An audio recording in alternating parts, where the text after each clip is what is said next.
Abra comigo, voltamos aqui à nossa série de mensagens no livro do profeta. Obrigado, viu, meu irmão? Glória a Deus. Qual profeta? Glória a Deus. Oséias. Este nome também, Oséias, do hebraico, também quer dizer salvação. Muito parecido com o nome de José, Josué, nesse sentido hebraico, né? A salvação. Oséias tem uma história peculiar, porque ele é um profeta que Deus levanta para experimentar um casamento diante de uma mulher adúltera. Gomer, a sua mulher, de vento e polpa, deixava o leito matrimonial para se adulterar com outros homens, e Deus trata de forma pedagógica e alegórica de que assim estava procedendo o reino do norte, o reino da divisão dessas dinastias, o reino do norte, Israel. Eles estavam, efraimitas, experimentando essa prostituição. Assim estava representado pelo casamento do profeta Oséias e de Gomer. E Deus está o tempo todo tratando com Oséias. Assim era a paciência de Deus, de forma ilustrada pela postura de Oséias. Assim também era o juízo de Deus. Quando Gomer foi tendo os filhos da prostituição, Deus também estava tratando com o reino do norte. E nós chegamos agora no capítulo 3 de Oséias. Então abra aí Oséias capítulo 3. Esse é um dos principais capítulos de todo o livro desse profeta conhecido como menor. Ele vive entre o período mais ou menos 700 e 750 anos antes de Cristo. E Oséias insiste, porque Deus havia separado Oséias para essa dura missão. Oséias capítulo 3, a partir do verso 1. Seguindo o enredo dessa história, nós estamos acompanhando capítulo por capítulo. Nós chegamos agora no capítulo 3, fizemos apenas 2 pausas e agora voltamos para Oséias, que diz assim: o Senhor me disse, vá, trabalhe novamente, trate novamente com amor sua mulher, apesar de ela ser amada por outro e ser adúltera. Ame-a como o Senhor ama os israelitas, apesar de eles se voltarem para outros deuses e de amarem os bolos sagrados de uvas passas. Por isso, eu comprei por 180 gramas de prata e 1,5 barril de cevada.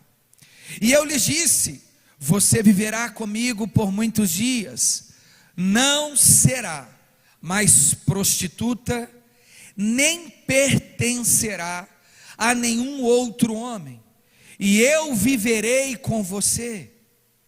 Pois os israelitas viverão muitos dias sem rei e sem líder, sem sacrifício e sem colunas sagradas, sem colete sacerdotal e sem ídolos de família. Depois disso, os israelitas voltarão e buscarão o Senhor, o seu Deus, e Davi, seu rei. Virão tremendo atrás do Senhor e das suas bênçãos nos últimos dias. Até aqui, feche os seus olhos e vamos orar mais uma vez ao Senhor. Pai, nós queremos agradecer o Senhor por esta palavra.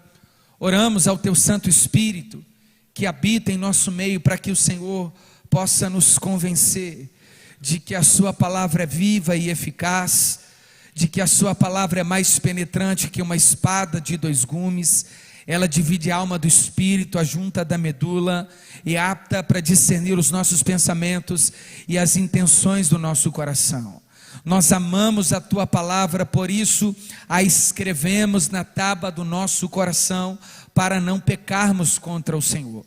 Lâmpada para os nossos pés é a tua palavra, luz para os nossos caminhos. Oramos para que sejamos edificados nesta tarde de domingo, em nome de Cristo Jesus, amém e graças a Deus. Aplauda mais uma vez o nome de Jesus.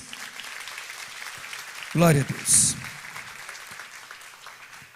Meus irmãos, nós temos aqui um episódio peculiar. O evangelho sempre será puro e simples.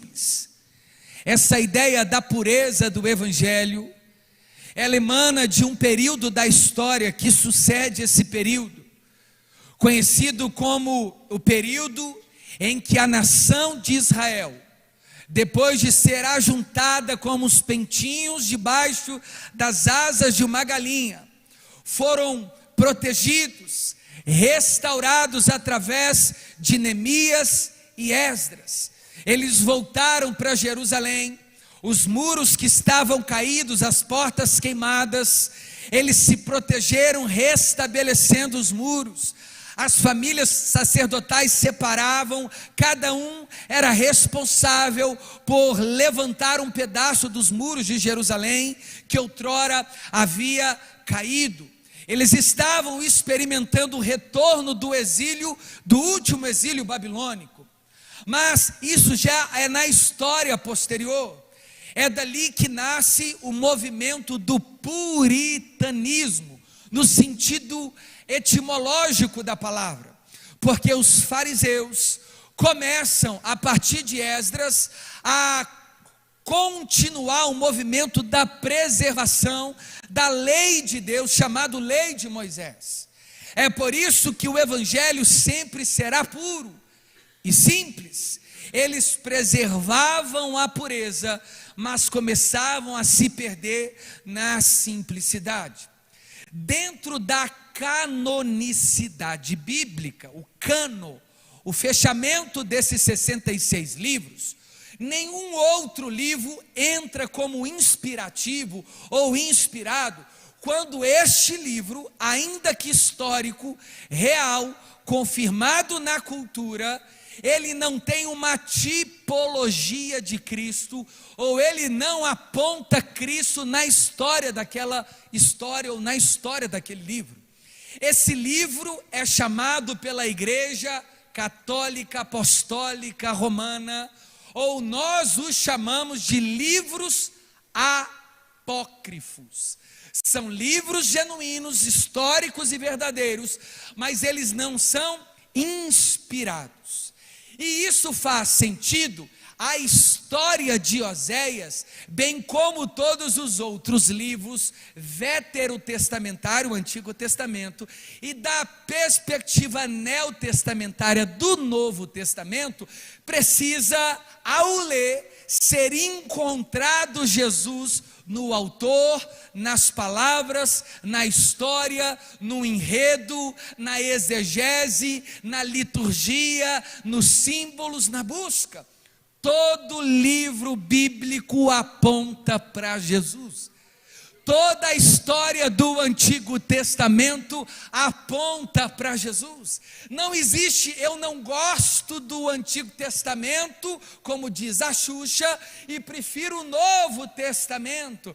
Parece que o Deus do Antigo ficou bonzinho e passou para o não. Pelo contrário, quando você entende o Antigo Testamento, passa para o Novo, você volta para o Antigo e vê muito mais graça, muito mais ainda no Deus do Antigo do que propriamente nessa perspectiva do Novo Testamento.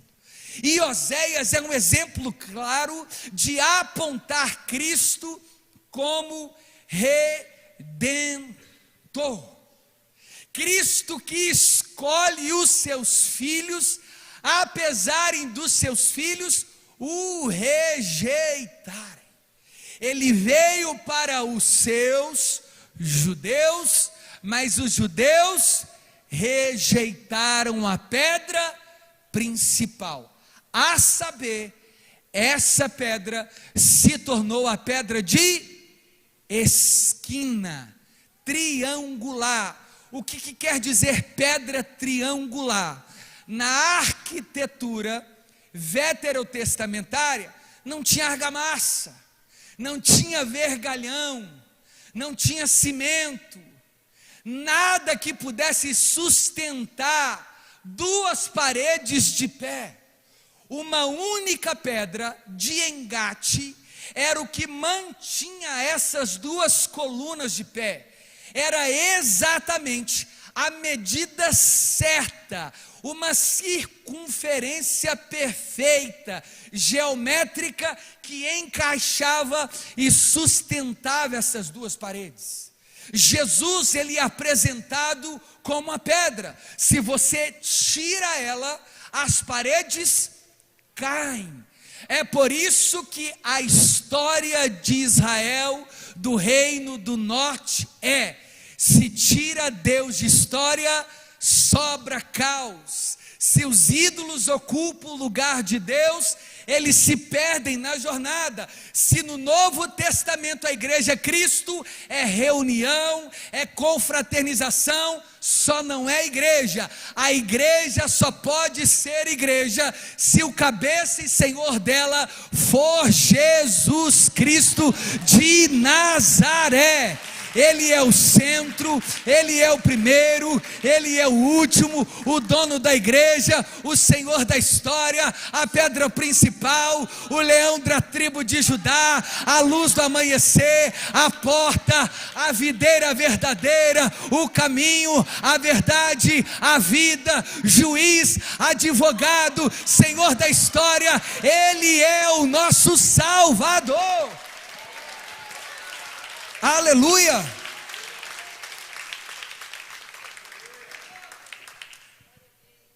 E é isso que está aqui tipificado, ilustrado através da história de Oséias.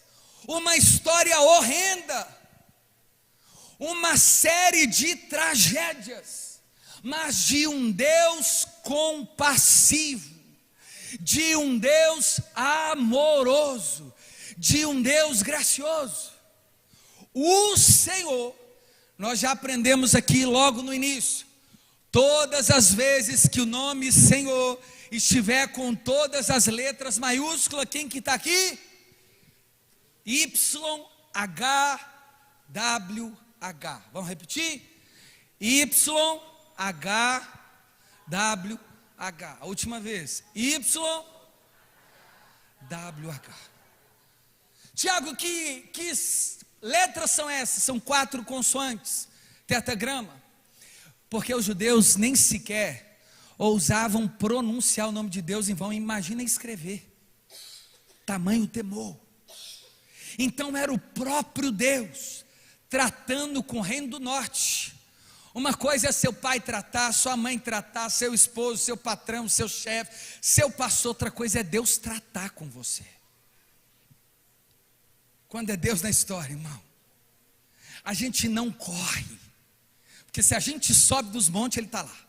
Coloca as profundezas, uma cama, nós encontramos o Senhor. Vai para um lado, Deus está lá. Vai para o outro. Parece que quando a gente acorda desviado e quer desviar, quanto mais a gente quer desviar, mais Deus nos aproxima do propósito. Não é assim? Você fala assim: Jesus, hoje eu não quero pregar para ninguém. Ah, irmão, é o dia que mais Deus vai te usar para pregar. O Senhor me disse, Deus está falando com Oséias.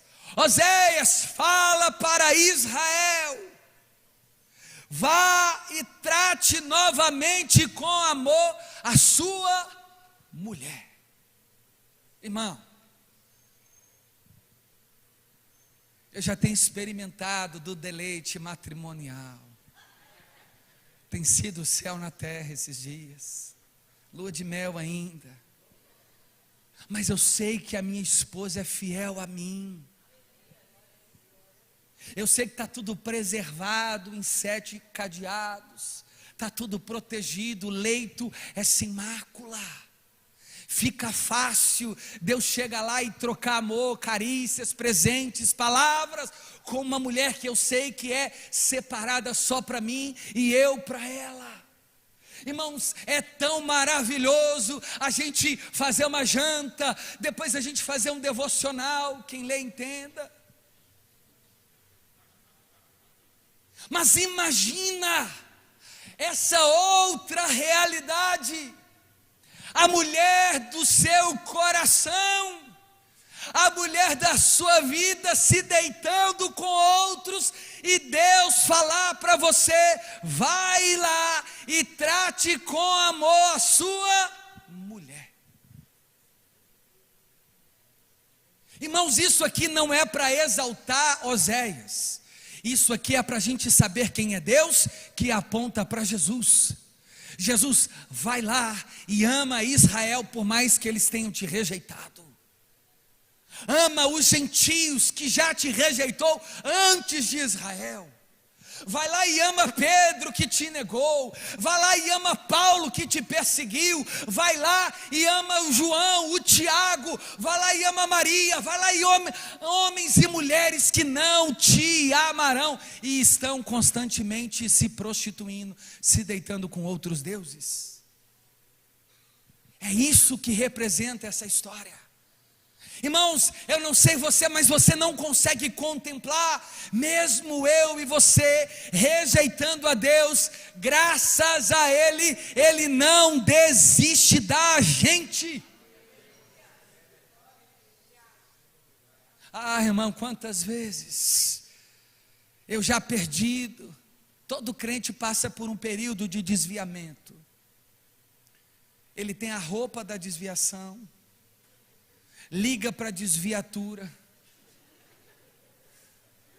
e vai para os caminhos que os desvia, mas é exatamente ali que quem já pisou no santo dos santos em outro lugar não sabe mais viver. Deus não deixa, o Espírito Santo incomoda. Ele chama, relembra, traz a memória, espreme o coração, a alma fica seca, e lá dentro é como se ouvíssemos uma voz forte e doce ao mesmo tempo, dizendo: é hora de voltar, porque o Evangelho é puro, o Evangelho é a boa notícia. Israel está experimentando um atributo que entre eles desconheciam: misericórdia. O Deus que atua na misericórdia agora está levantando o homem para ter misericórdia da sua mulher adúltera. Deus não queria envergonhar Oséias, porque quando somos amados, odiando, nós é que somos constrangidos. Irmão, você já pensou? Isso acontece muito às vezes num amigo oculto, final de ano na empresa, na família. Você tirou uma pessoa que não bate muito, né? Aí você vai lá e compra um presente simples, presentinho simples. Aí essa pessoa te dá um presentão. Irmão, constrange ou não constrange? Não, peraí, isso. Não, isso aqui é a entrada. O seu está lá em casa. É porque eu não trouxe ainda. Constrange. Irmãos, o tempo todo a nação do Reino do Norte ofendia, levantava altos, se corrompia com Baal, se prostituía com outros deuses, e o Deus da nação de Israel assim: volta, mata a gente, irmão, mata. Você fala assim: como é que eu vou voltar sujo? Não, se você voltar, e ainda vai ter festa, eu vou preparar para você um anel, uma sandália em seus pés, vou mandar matar o novilho, porque o que estava perdido foi encontrado. Volta. Irmãos, olha a dureza dessa situação. Vá, trate novamente com amor, porque qual é o elo que me liga a Fernanda hoje? A aliança e os votos que eu fiz na saúde ou na doença, na pobreza ou na riqueza, na tristeza ou na alegria, até que a morte nos separe. Mas quando há infidelidade dentro do contrato, ela descumpriu ou eu, ambos podem desistir ou não. E infelizmente, por causa da dureza do coração do homem, Moisés, a pedido de Deus, deu-lhes carta de divórcio. Mas o desejo de Deus nunca foi esse, porque toda vez que esse versículo é associado, em seguida cita de Gênesis 2:24, porque Deus uniu o homem à mulher, deixará pai e mãe e se unirá à sua mulher. Foi assim desde o início, não lestes? Assim fala Jesus em Mateus 19, assim fala o apóstolo Paulo também, Efésios capítulo 5.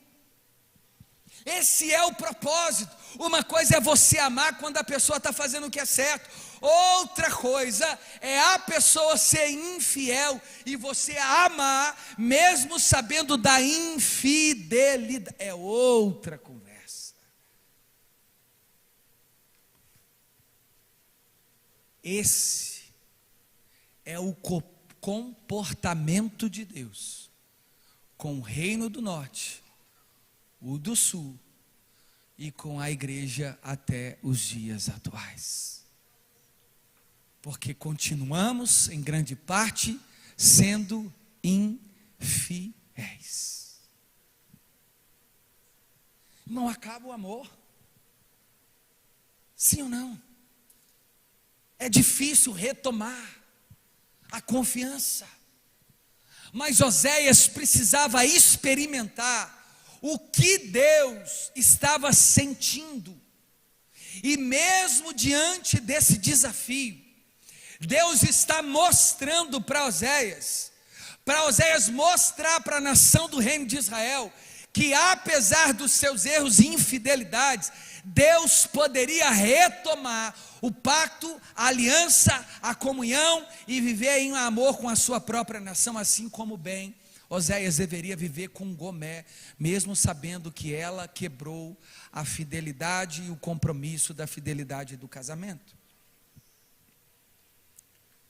Apesar de ela ser amada por outro e ser adúltera. Aqui, Deus está fazendo questão também de deixar relatado que não só Gomé era adúltera, ela tinha admiradores, ela era amada por outros homens. Essa é a relação de misericórdia. O evangelho, ele é puro, porque ele é uma ação graciosa primariamente de Deus, ela não parte do homem. Ele é sem mácula, que quando Deus decide nos amar, Deus não olha para as nossas obras, porque as nossas obras, segundo Isaías, são obras imundas, trapos de imundície. Sabe o que é trapo de imundície?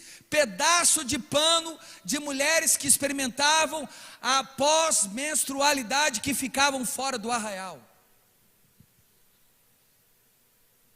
Eles fediam, depois de dias sem lavar, sangue em pano. Essas são as obras. O evangelho não é maculado por interesses, a não ser o amor de Deus para com o seu povo.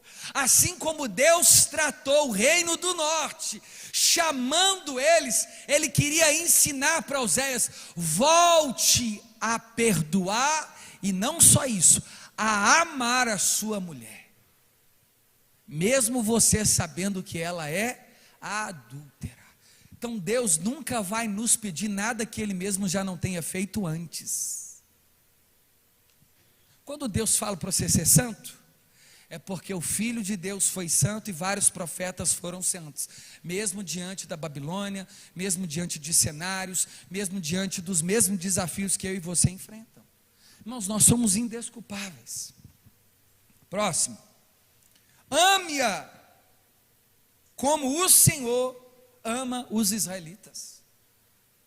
Irmãos, eu fico tentando entender porque que Deus quer tanto cuidar de nós. Logo nós que damos tanto trabalho para Deus. É casamento confuso. É vida profissional estranha, cheio de fogo, cheio de coisa, maracutaia, aí confusão. É fofocar, é briga, é intrigar, o ministério é bênção, no outro dia é maldição, hoje está confusão, irmão. E Deus assim, vamos.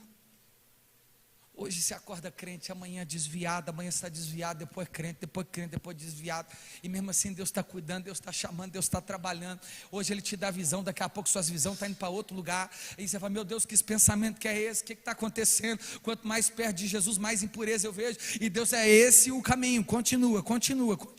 E aí a gente retrocede, a gente ofende, a gente chega a blasfemar quase contra Deus, a gente murmura, a gente sai pisando grosso. E Deus, através do seu Espírito Santo, com muita doçura, vai chamando a gente para perto, vai convencendo a gente do perdão, vai trazendo no nosso coração as coisas que podem nos trazer esperança, na nossa memória. A gente sai correndo de Deus, e Deus sai correndo atrás da gente. A gente esconde Deus, e Deus acha a gente se revolta contra Deus, e Deus continua nos amando. Que amor é esse?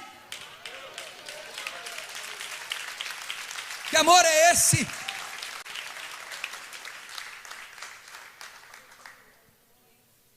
Irmãos, infelizmente, se você fosse Deus, você ia olhar para mim e ia falar assim: praga, converte,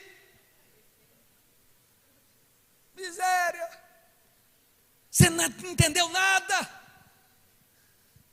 Irmãos, isso aqui está relatado para a gente entender a pureza do amor de Deus para com a sua igreja. Não fostes vós que escolhestes a mim, eu é que vos escolhi e vos designei para que vades e deis frutos, e o vosso fruto permaneça. Jesus, que amor é esse? Volta para sua mulher, ame ela assim como eu amo os israelitas, apesar deles se voltarem para outros deuses. Mas em 1 Coríntios, Paulo fala que esses deuses nem existem. Eles são invenções da criação e da locubração humana. Eles têm olhos que não veem, mãos que não tocam, pés que não correm, ouvidos que não ouvem, e são construídos pelas mãos de homens caídos, talhados alguns de ouro, mas não são poderosos.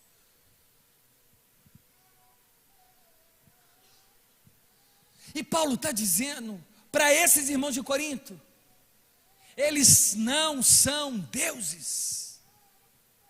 Há um único Deus verdadeiro. E o nome dele não é Deus, porque ele é um verbo. Ele é o eu sou, o que sou. Eu sou o que sou.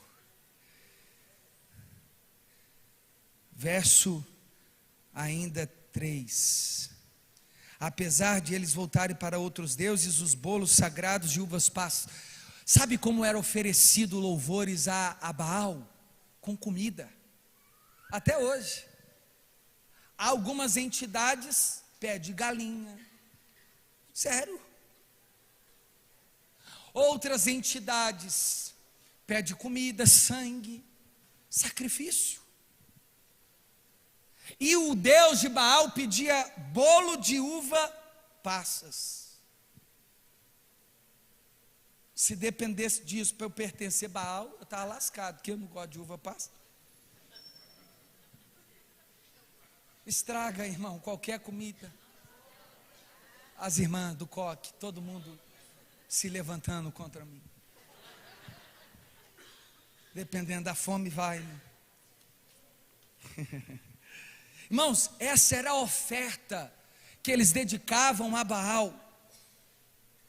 Eles estavam amando os bolos sagrados de uva passa, ou seja, eles estavam amando as oferendas a Baal. Por isso eu a comprarei por 180. Já que eles gastaram para fazer o bolo, eu compro, para que você seja o meu. Sei que foi pago um alto preço. Não tem uma música assim? Fosse um meu irmão, quando Jesus derramou sua vida, Ele pensava em mim, Ele pensava em ti, pensava em nós. Foi pago um alto preço.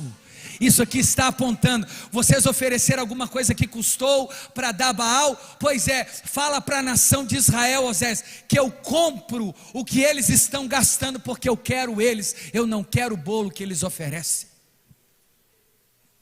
Está pago, tetelestai, consumado está. Nós fomos comprados por um preço. Vicário, essa palavra vicário quer dizer insubstituível. Irmãos, nós temos 3 esferas de perdão. Nós fomos redimidos, justificados e expiados. Amém? Redimidos, justificado, expiado. Redimido. Quando você vai redimir, você tira a culpa e a dívida que era contra você. Não tem mais dívida, está redimido.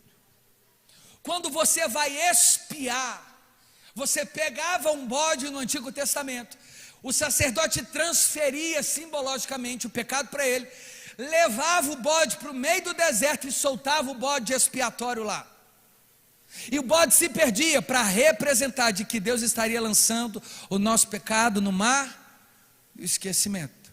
Nós fomos expiados e nós fomos justificados. A palavra justificado vem do termo forense, que quer dizer declarar o réu que era culpado e inocente, porque agora ele foi inocentado pela culpa de outro que o assumiu.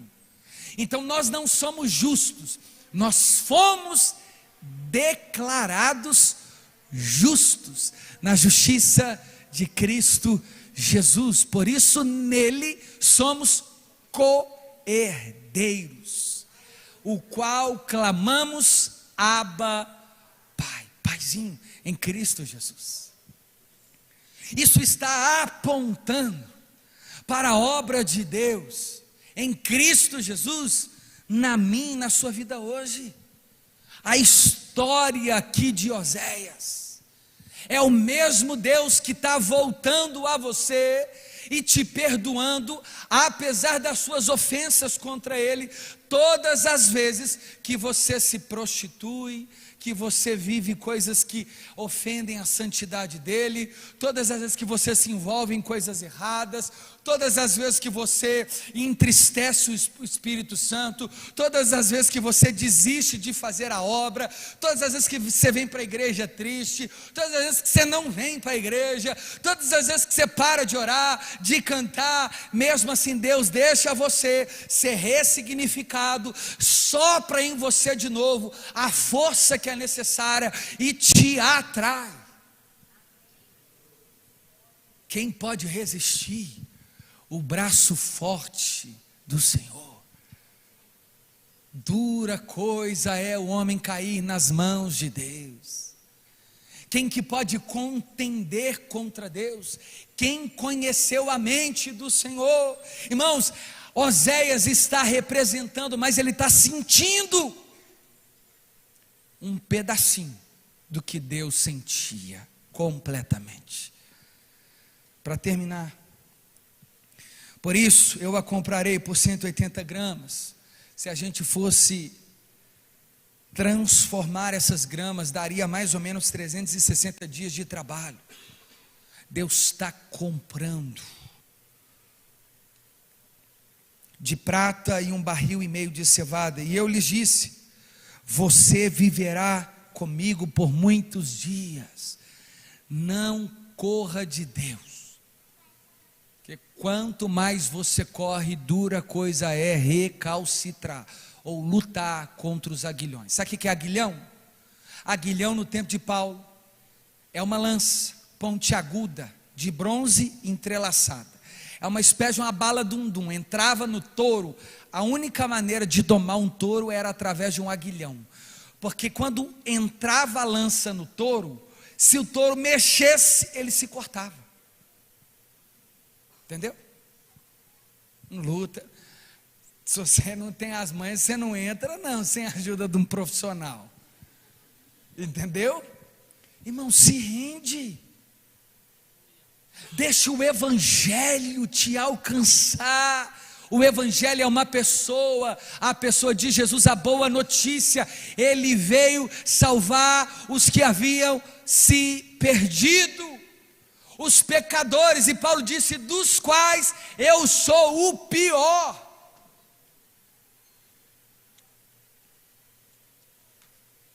Um homem que matou, irmãos. Irmão, a gente é cheio de preconceito na igreja. Cheio. Né? Não, a gente viveu isso aqui na nossa igreja. Pessoas que lá fora estavam morto, cometeram grandes crimes, pecados, veio para o evangelho. Às vezes os de dentro não aceitam. E passa por muitas... Irmão, Paulo em Corinto sofreu na mão dos irmãos de Corinto. Que eles não acreditavam. Esse aí matou ontem. Escrevendo aos Gálatas, ele diz: eu fui perseguidor da igreja de Cristo, eu consenti na morte de Estevão, e tranquei outros e matei outros. Só que a gente ama as cartas paulinas, 13, ama os salmos davídicos, 150, tem outras famílias que escreveram também. Mas quando é alguém que matou antes e hoje está na igreja, a gente rejeita. Não quer. Ah, o seu pecado é inferior. Com certeza. Moralmente pode ser. Legalmente pode ser. Mas diante de Deus, quem tropeça em uma vírgula da lei, transgrediu ela toda.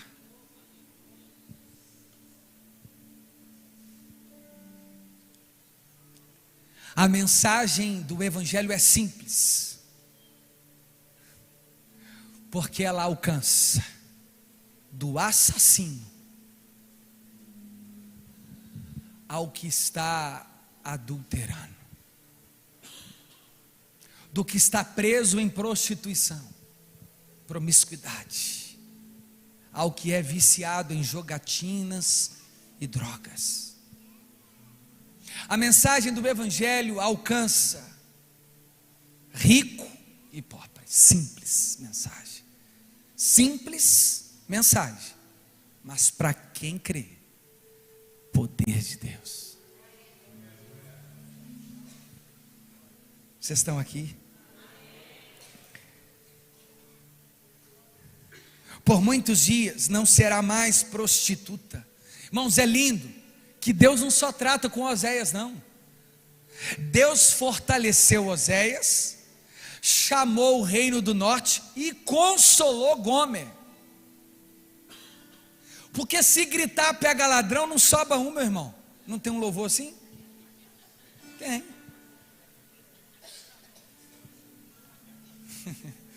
Conhece, né?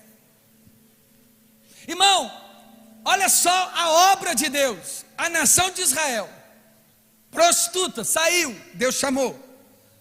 A outra ação de Deus, o profeta, fez ele sentir, mas sustentou ele. O alvo do profeta, a esposa, a prostituta, Deus também tratou. Deus trata, trabalha, cuida da igreja dele.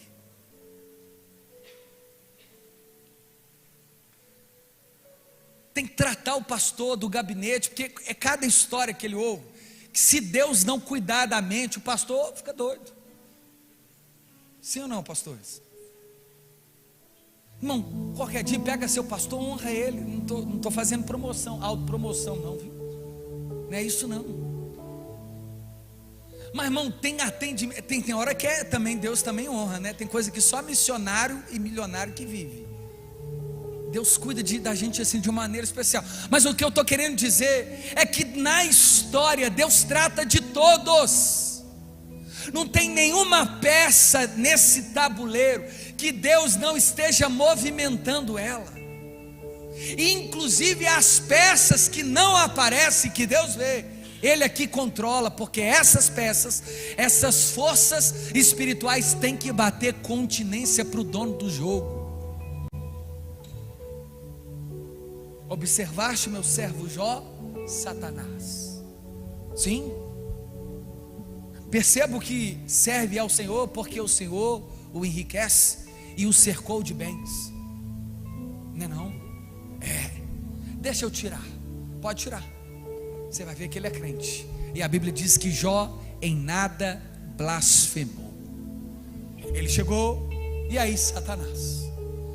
Ele só continua te adorando porque ainda tem saúde. Deixa eu tocar. Poupa-lhe a vida, mas toca. Jó se coçava com um caco de telha,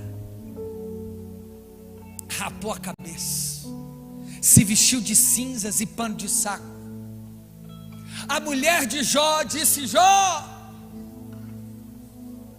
amaldiçoa o seu Deus e morre. Ele disse: falaste como uma louca mulher.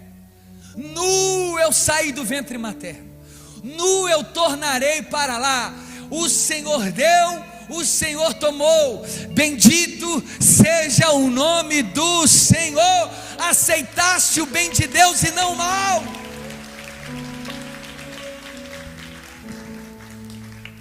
Verso 4: pois os israelitas viverão muitos dias.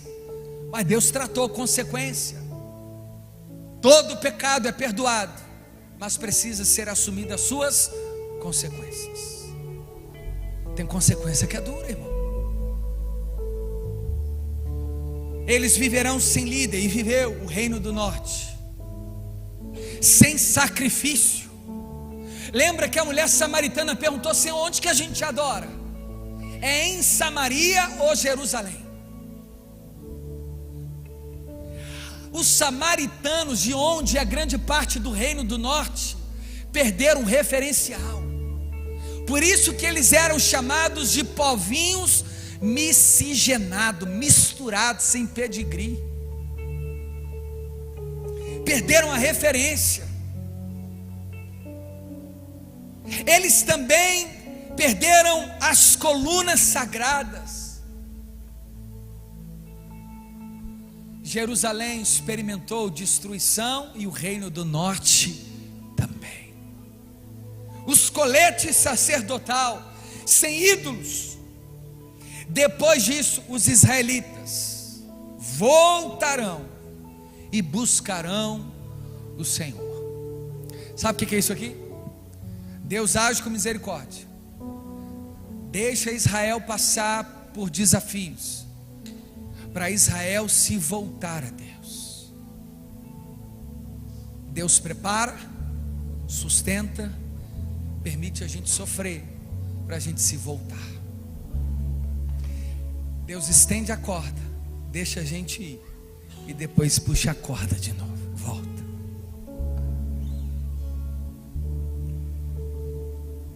Virão tremendo atrás do Senhor e das suas bênçãos nos últimos dias. Quando a mulher samaritana encontrou com Jesus no poço de Jacó, o texto diz que ao sair da presença de Jesus, ela foi para a sua cidade, anunciou os acontecimentos, e toda a cidade se voltou ao Senhor. O desprezo dos samaritanos do reino do norte, em grande parte, a nação efraimita, a nação de Israel, sofreu, mas Deus ainda teve misericórdia, porque o evangelho é puro e simples.